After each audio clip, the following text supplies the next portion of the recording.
Residents are warned about fake tax letters being sent in the mail, and a Magoffin County man is charged with cruelty to animals. I'm Jerry Scott, and this is the Mountaintop Daily.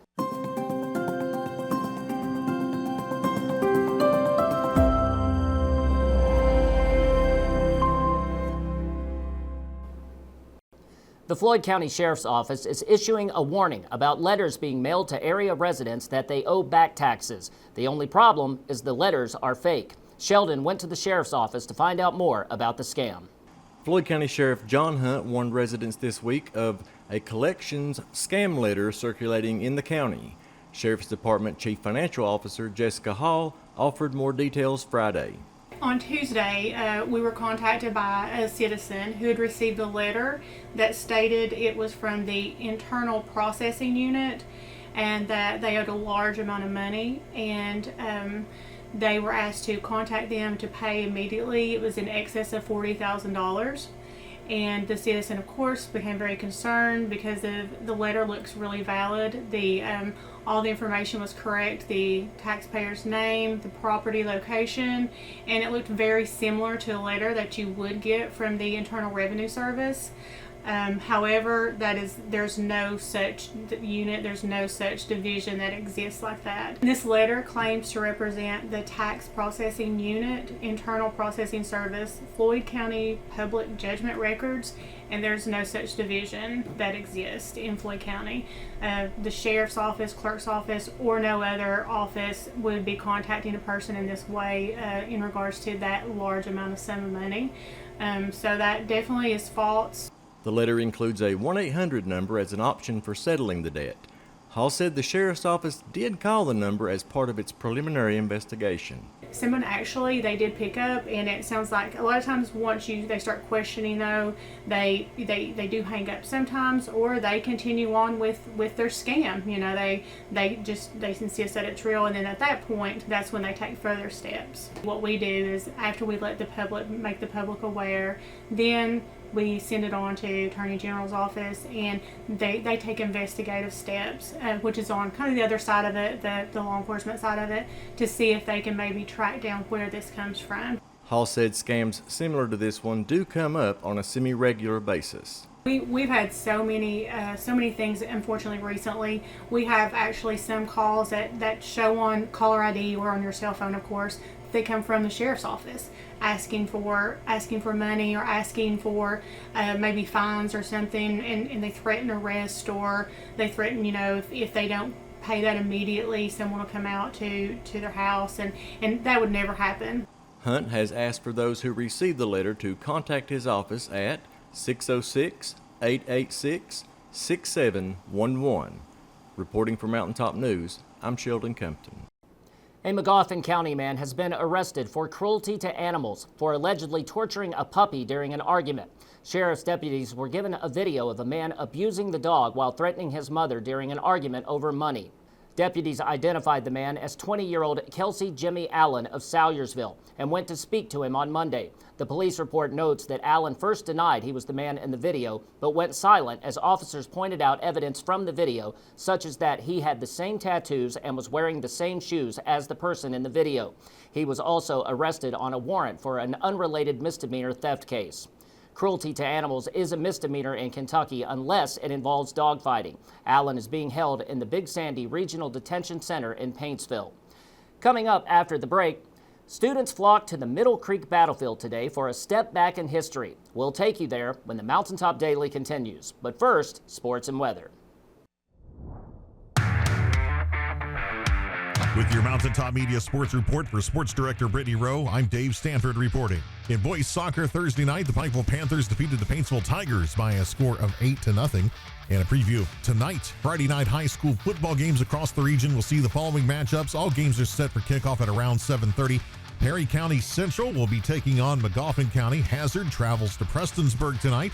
The Raceland Rams will travel to the W.C. Hambley Athletic Complex to take on the Pikeville Panthers. You can catch that game on 93.1 WDHR, also on Mountaintop Media Sports Facebook and on Mountaintop TV and the Mountaintop TV app. Martin County Cardinals will travel to Betsy Lane. Knott County Central will be at Lynn Camp tonight. East Ridge will be at the Harlan County Black Bears. Eminence Warriors will take on the Paintsville Tigers. Johnson Central traveling to Belfry tonight, and that game will be on 96.5 WXCC The Mullet, pregame at 7:15. Floyd Central will also travel to the Pike County Central Hawks tonight. The U-Pike Bears have the weekend off this week. They will travel to Campbellsville University next Saturday, the 13th, and that will be at 7 p.m. Morehead State will go to Illinois State, and that will be at 7 p.m. on Saturday. EKU will host HCU, and that will be at 6 p.m. on Saturday. Marshall Thundering Herd will host Missouri State at 6 p.m. Saturday, and WVU will travel to Ohio University, and that game will kick off at 4 p.m. The University of Kentucky Wildcats will host number 20 Ole Miss, 3:30 on Saturday, and that kickoff will be on 93.1 WDHR at 3:30. Pre-game will be at 1:30. For complete coverage of area sports, make sure to follow Mountaintop Media Sports on Facebook, X, and on TikTok. For Mountaintop Sports, I'm Dave Stanford reporting.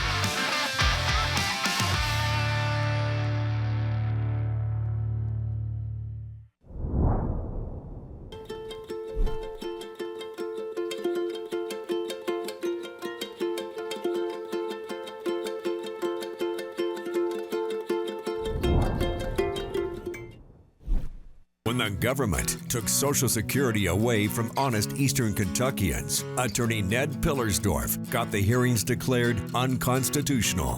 When the women guards were harassed at Little Sandy Jail, Ned fought back, securing a $1 million verdict at trial. And when the state tried to shut down Cordia School, Ned fought back and kept the school open. Attorney Ned Pillersdorf fights for the underdog, and he's ready to fight for you. Where do all the phone chargers go? No one knows, but at Appalachian Wireless, we've got all the backups you'll ever need. The cords, the blocks, the car chargers, power banks, even screen protectors and cases. So stock up now so your phone is always protected and stays connected. Right now, it's buy one, get one 50% off. So what are you waiting for? Go into your nearest Appalachian Wireless retail location to see how you can get connected and stay protected for less. Because we are you, we are Appalachian Wireless.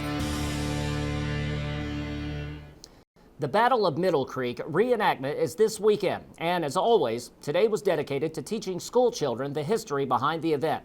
Robin went to the battlefield to bring us a first-hand look. Hundreds of kids showed up today at Middle Creek Battlefield in Prestonsburg to kick off the annual reenactment weekend.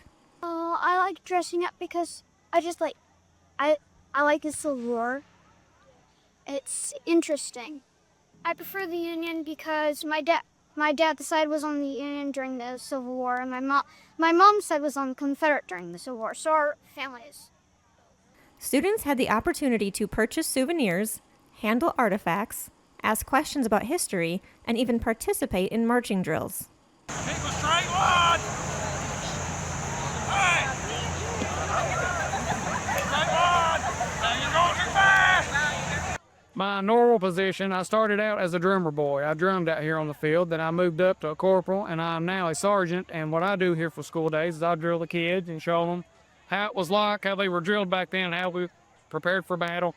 They had to be taught how to march in lines of battle and columns and stuff. There was more I could have showed them, but I didn't have time. The youngest to actually fight in the war was 8 years old, younger than them. So what they were going through, I'm sure back then they went through the exact same thing. The event is a family-friendly affair that attracts people of all ages and experience levels. Oh, we started this about 3 years ago with my son Wyatt. He's 16 this year. He wanted to do a reenactment. He loved to dress up and stuff. So we started coming to it, and then he got my daughter into it. And then this year I come, they told me I was going to be the company doctor. So my first year doing it. I've learned a lot of history so far about it. Don't know much about it yet, but I've been telling the same stuff over these kids. So. My favorite part is whenever they walk out there and then you do the battle. I love it. But I'm telling you, it's so sweaty out here. So I just be watching. It's like a whole movie to me. To see what's going on for the rest of the weekend, check out their Facebook page. Reporting for Mountaintop News, I'm Robin Tillman.